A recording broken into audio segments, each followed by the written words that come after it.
Здравствуйте, дорогие друзья! Приветствую вас на новой лекции канала «Жизнь после жизни есть, я знаю», который посвящен доказательствам жизни после смерти и устройству потустороннего мира, куда каждый из нас попадает по завершении своего земного пути, где и воссоединяется с ранее усопшими родными и любимыми и продолжает бесконечное путешествие по нашей прекрасной и удивительной Вселенной. Сегодня мы разберем вопрос, который очень волнует почти всех живущих на Земле людей, потерявших своих близких из-за их так называемой телесной смерти. Видят и слышат ли нас умершие, и как они это делают? Этот вопрос интересует человечество с самых древних времен и красной нитью проходит через многие тысячелетия, всю нашу историю, все наше искусство, творчество и деятельность. Привыкнув скрывать почти все мысли и поступки здесь, на Земле, во время физического существования, не все могут понять, как это возможно, когда кто-то читает их словно открытую книгу и знает все о том, что они делают. И тем не менее, это абсолютный и доказанный факт. Усопшие осведомлены о поступках и мыслях живущих в гораздо большем объеме, чем сами живущие. Информация об этом разбросана по тысячам книг о потустороннем мире, результатов экспериментов и отчетов спиритической коммуникации. А самое удивительное, что почти все они согласуются между собой, а значит определяют собой истину. Каков же механизм такого видения и слышания? Прежде всего, важно осознать, что, как мы уже разбирали в предыдущих видео, это никак не связано с кладбищами, на которых лежат тела ушедших, частотой визитов на них, какими-либо ритуальными мероприятиями, способом похорон, видом гроба, надгробного памятника и так далее. Так называемый тонкий, потусторонний или загробный мир – это мир сознания, мир мысли. Мысли, не ограниченной грубой физической оболочкой. Однажды утраченная, эта физическая оболочка перестает мешать видеть мысли других и скрывать собственные. Телепатия или чтение мыслей нередко встречается даже здесь, на Земле.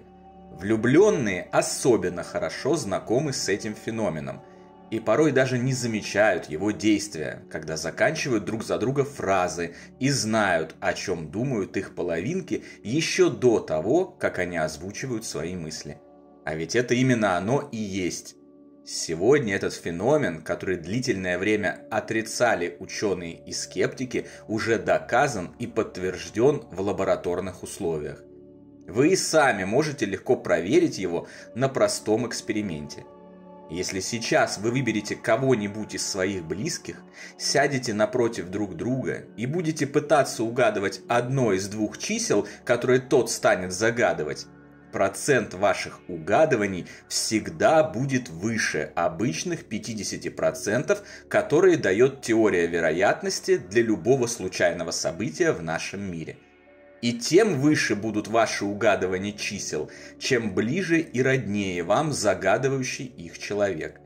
А раз процент выше, значит, по определению той самой теории вероятности, событие перестает быть случайным и показывает, что за ним стоит реальная закономерная причина, вызывающая следствие в виде более частого угадывания загадываемых чисел, чем среднее вероятное значение. И эта причина – телепатия, то есть чтение мыслей.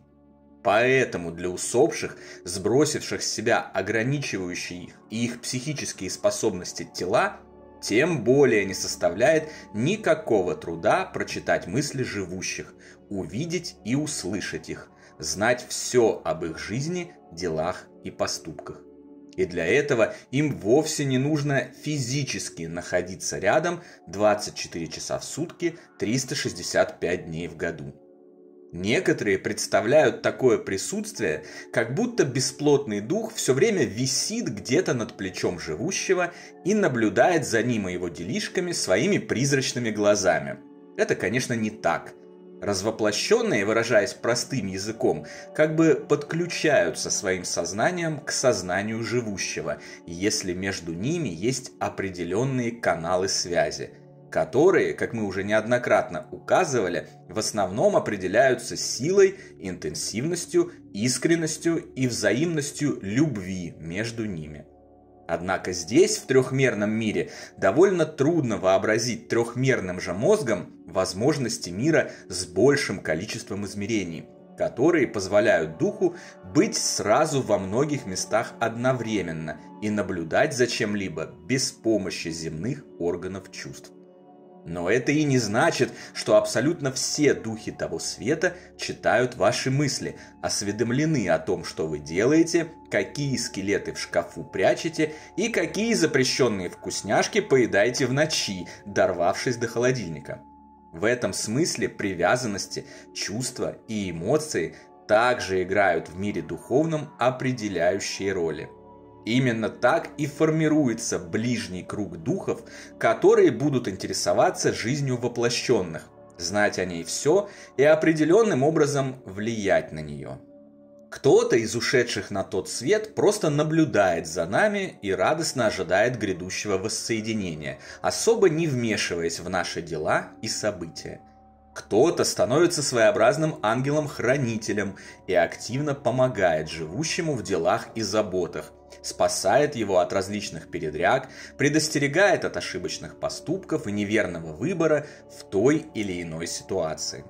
Кто-то погружается в активную деятельность на той стороне и на время забывает о делах земных, предоставляя нас и нашу жизнь самим себе.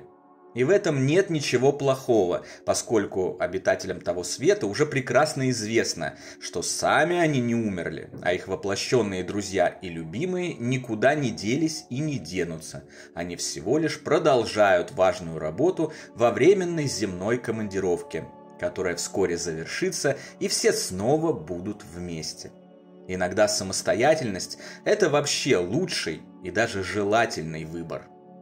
Один из самых известных медиумов, Ванга, несмотря на то, что общество через средства массовой информации все время заваливается ее предсказаниями и пророчествами о Третьей мировой войне и прочими глупостями, выдумками и бреднями про различные апокалипсисы или же захват мирового господства какой-либо страной, на самом деле никаких подобных пророчеств не делала. А вот с мертвыми она действительно общалась. И она рассказывала о том, что когда к ней кто-либо приходит из живущих, то у него за спиной всегда, в кавычках, стоят его усопшие родные и любимые, ожидающие возможности передать ему через нее определенные послания личного характера. Подчеркиваю, что слово «стоят» здесь нужно воспринимать в метафорическом значении. Разумеется, физически на своих двоих, торчащих из-под белой призрачной простыни, никто там не стоит. Но сознание или духи в многомерном понимании этого явления действительно находятся рядом. Слова Ванги, о которых мы еще обязательно подробно поговорим отдельно в одном из следующих выпусков, подтверждают и многие другие проверенные медиумы, имеющие развитые психические способности для общения с развоплощенными духами. Любовь и привязанность, словно мощные магниты, определяют притягивание душ друг к другу и их присутствие в жизнях друг друга. Исходя из этого, избитые стереотипные слова о том, что наши усопшие любимые всегда рядом с нами, на самом деле не пустой звук. Фактически, это действительно так. Что касается моих собственных практических подтверждений, которых вы всегда ждете, то я общаюсь со своими родными душами, уже завершившими земной путь, практически безостановочно. И знаю, что некоторые из них неотступно принимают участие в моей жизни. Это было многократно проверено и подтверждено как в ходе совершенно обычных событий, так и на примере того, что люди привыкли называть невероятными чудесами. Обо многих таких удивительных подтверждениях я писал в нашей книге «Жизнь после жизни есть. Я знаю. Путешествие скептиков в потусторонний мир». Рассказывал в некоторых видео на этом канале и еще обязательно продолжу делать это в дальнейшем. Наше общение не прекращается даже несмотря на временно разделяющую нас завесу между мирами живущих и усопших, как будто ничего и не изменилось с их уходом. В моем случае наши встречи просто переехали с дневного времени на ночное, во снах. Но и днем мы все время на связи, и я постоянно чувствую их положительное влияние, помощь, поддержку, защиту и неравнодушие ко всему, что со мной происходит. Вот так это и работает, если знаешь, куда смотреть и к чему прислушиваться. И раз так могу я, самый обычный среднестатистический человек, не сомневайтесь, значит вести такое же общение со своими развоплощенными любимыми и не терять друг друга из виду на период временной разлуки, порожденной биологической смертью, может любой живущий. А теперь немного дегтя в эту бочку с медом. Не хочу никого пугать, но, к сожалению, судя по всему, привязанность может иметь не только позитивный характер. Если душа человека наполнена злобой, агрессией и ненавистью, то он по точно такому же принципу и механизму может притянуть в свою жизнь злых духов, застрявших рядом с землей и желающих подпитываться негативной энергией живущих. Злобные духи руками такого человека страстно желают причинить зло и ему самому, и другим, то есть сделать то, почему они так соскучились, утратив свои физические оболочки. Люди, впавшие в отчаяние, уныние и горе, таким же образом могут притягивать и подобных депрессивных духов, еще более увеличивая пропасть печали и безнадежности для себя.